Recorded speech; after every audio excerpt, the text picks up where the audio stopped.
Hello students, welcome to the fifth module which is on CAMs.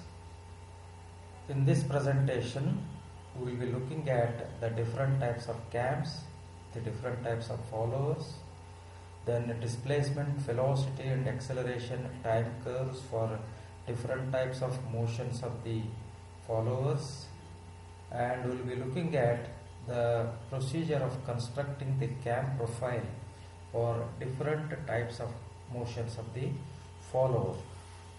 And in this part 1 we will be looking at the meaning of the CAM, its uses, then the types of CAMs, the types of followers, and the displacement, velocity and acceleration time curves for different types of motions of the follower.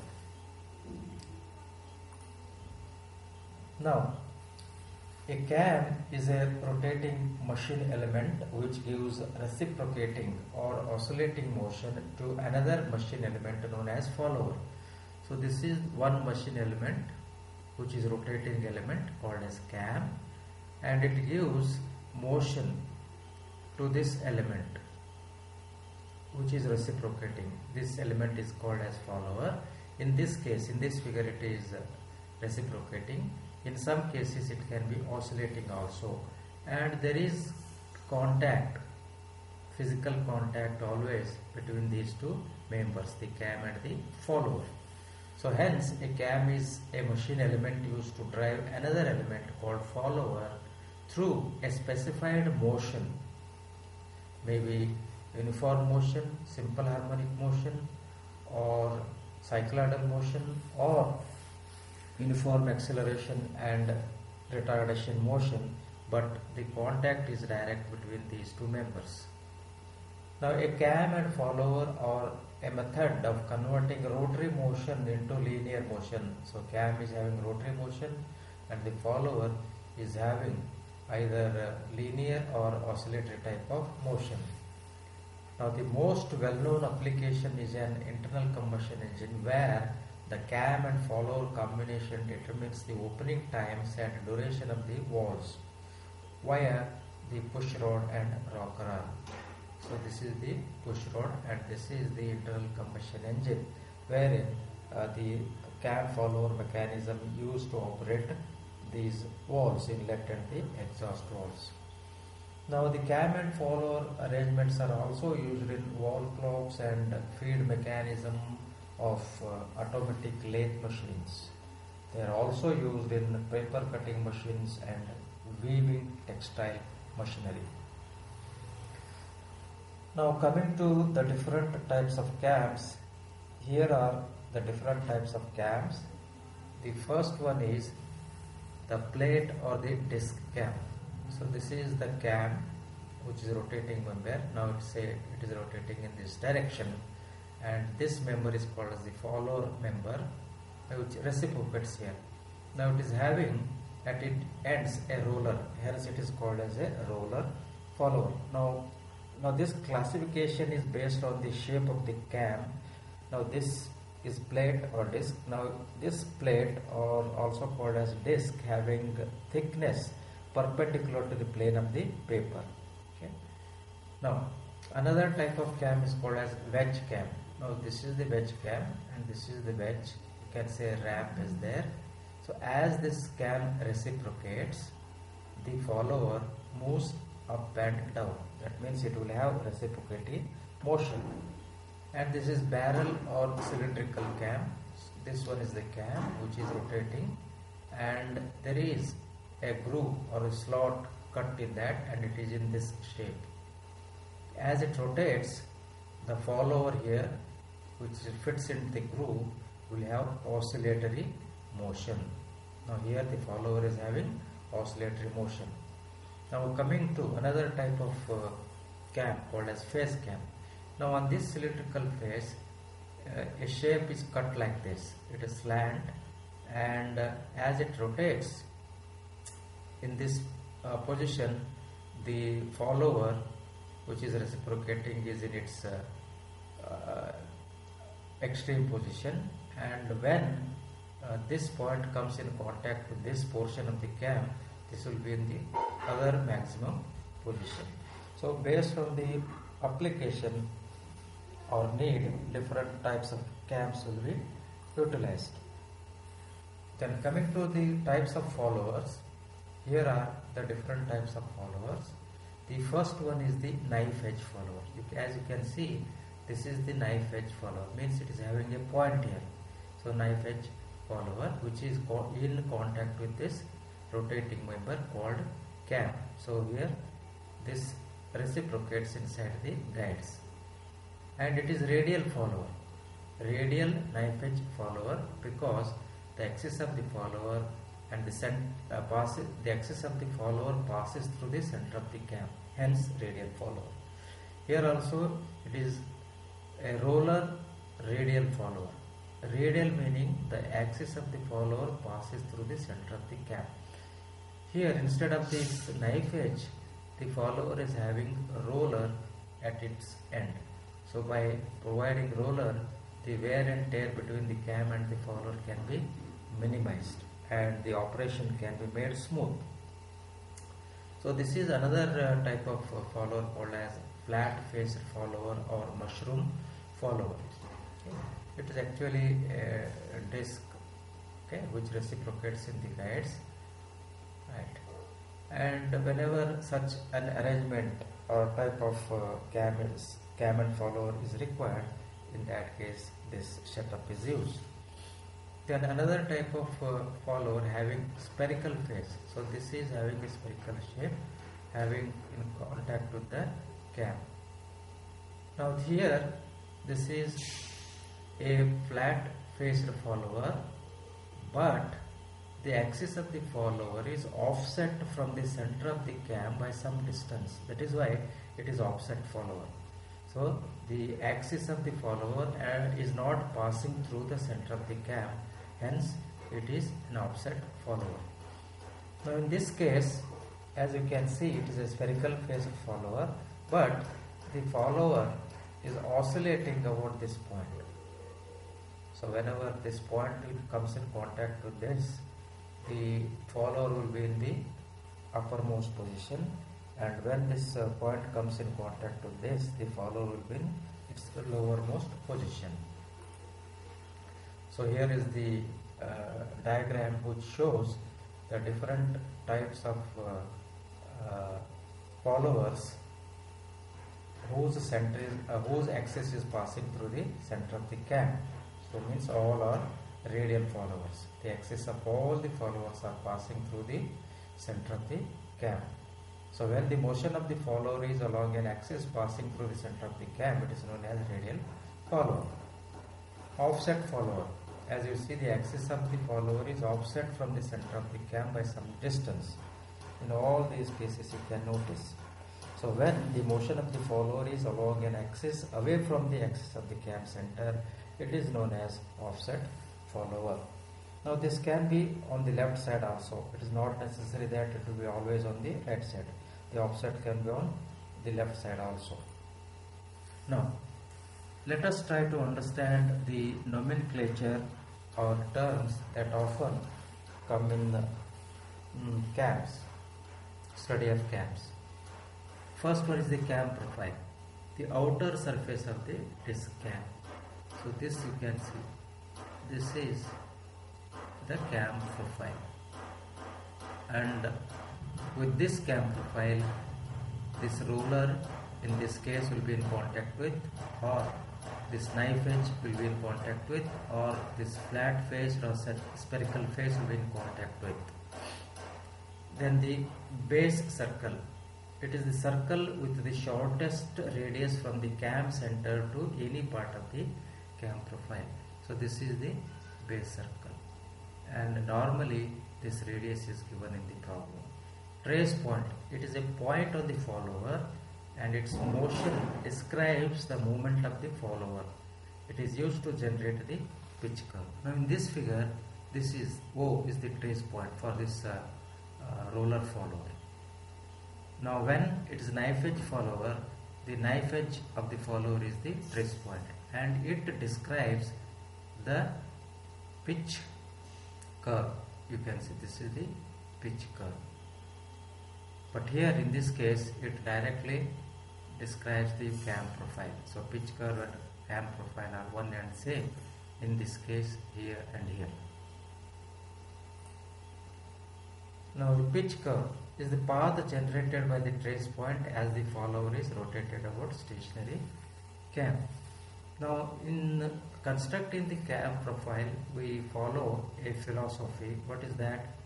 We keep the cam stationary and rotate the follower in a direction opposite to the direction of motion of the cam. Now if the cam rotation in the clockwise direction, okay, for the construction of the profile of the cam we keep the cam stationary and rotate the follower in the opposite direction. That is what it means. Prime circle. This is the prime circle, the smallest circle from the cam center through the pitch curve. So in the case of roller follower we have the prime circle, but not in other cases. Now stroke, the greatest distance or angle through which the follower moves or rotates. Now in this case the follower will move from lowest position to the highest position. So this is the lift of the stroke of the follower. That means the maximum distance that the follower will travel from its lowest to its highest position in case of reciprocating follower. So here in these oscillating type of follower, it is the angular motion, maximum angular motion from its lowest to the other highest position. After having studied the terminology of the cam, let us come to the discussion of the displacement and velocity and acceleration diagrams when the follower moves with uniform velocity. In this particular slide, we are discussing about the displacement, velocity and acceleration diagram of the follower when it moves with uniform velocity. Uniform velocity is a type of motion, one type of motion with which the follower moves. In that case, so this is the uniform velocity. From A to B1, the follower rises to its topmost position or outmost position. Then B1, C1, dwell, it rests, and the follower returns back to its lowermost position, that is returns to. And for the rest of the rotation of the cam, it will be stationary, that is called as dwell. So this is displacement, and here x-axis is angle of rotation of the cam. For one revolution of the cam we take, that is 360 degree. A to E is 360 degree. For certain part of rotation of the cam, the follower rises. For certain angle of rotation of the cam, the follower will be resting, and for certain angle of rotation of the cam, the follower will return back to its previous position, that is lowermost position, and for rest of the motion of the cam, it will rest, and this is the displacement. So this is uniform velocity. A, B1 and C1 T. The follower is moving with uniform velocity during rising, and similarly during return the follower is moving with uniform velocity. So when the follower is having uniform velocity, this is the magnitude of velocity. This is velocity diagram. So it starts from where suddenly the velocity rises. You see, it suddenly the magnitude of the red jumps remains constant, suddenly comes to 0, remains 0, suddenly jumps to on the other side, that is negative side, velocity remains constant, again come back to 0. Similarly, this is the acceleration diagram where you can see, so when there is a sudden change in velocity, there is sudden rise in acceleration giving jerks. Now this is a problem actually. So that is why the curves are modified. So here, instead of having straight path in the initial position, what we do is we give some curvature here, here, here, here and here, so that the velocity increases gradually, decreases gradually. Also, the acceleration, instead of jumping suddenly, will rise slowly and attains a finite value. As you can see, the acceleration is having finite values. Here it is having infinite value. So by modifying this displacement curve slightly, by giving some curvature here, you can get smooth operation of the follower.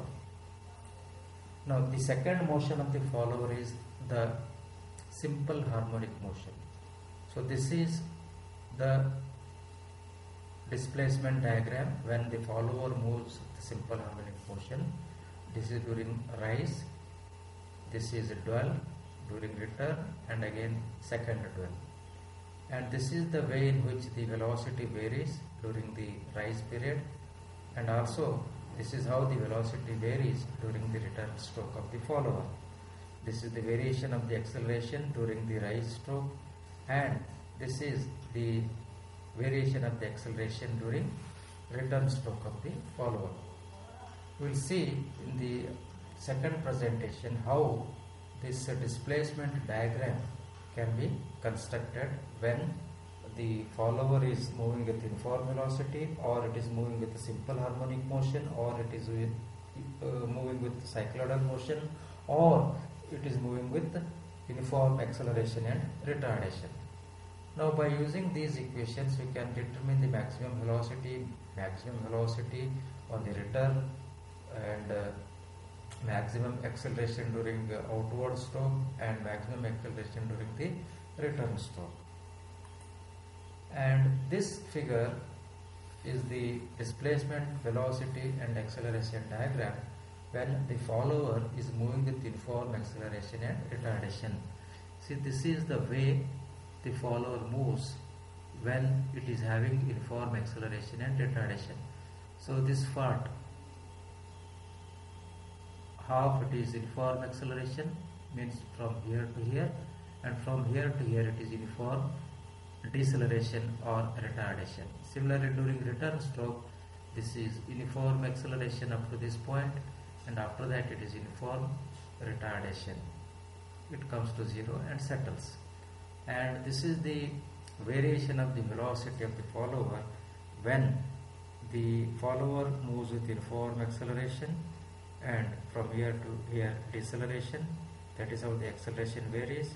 It is stationary, and while coming down return stroke, this is the variation of velocity.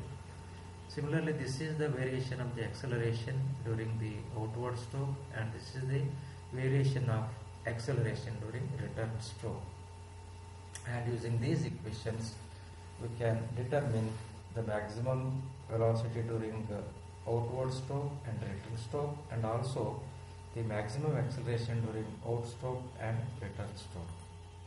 And lastly, this is the displacement, velocity and acceleration diagram when the follower moves with cycloidal motion. So this is the cycloidal motion of the follower, and it is for one motion, outward stroke of the follower. Other motions of the follower are not shown here. Now you see how the velocity gradually increases, reaches maximum, and gradually decreases. Here also the acceleration gradually increases, reaches maximum, comes down to zero, and maximum on the other side and comes zero. So compared to the other types of motions of the follower, this is the very silent and smooth motion of the follower. Here you can see, of course here velocity is okay, but acceleration suddenly reaches maximum and suddenly comes down. This is also preferred compared to others, that is simple harmonic motion. So that is the end of the part 1, and in part 2 we will see the construction of the displacement diagram when the follower is having different types of motions, and also the construction of the cam profile corresponding to particular kind of motion of the follower. See you in part 2.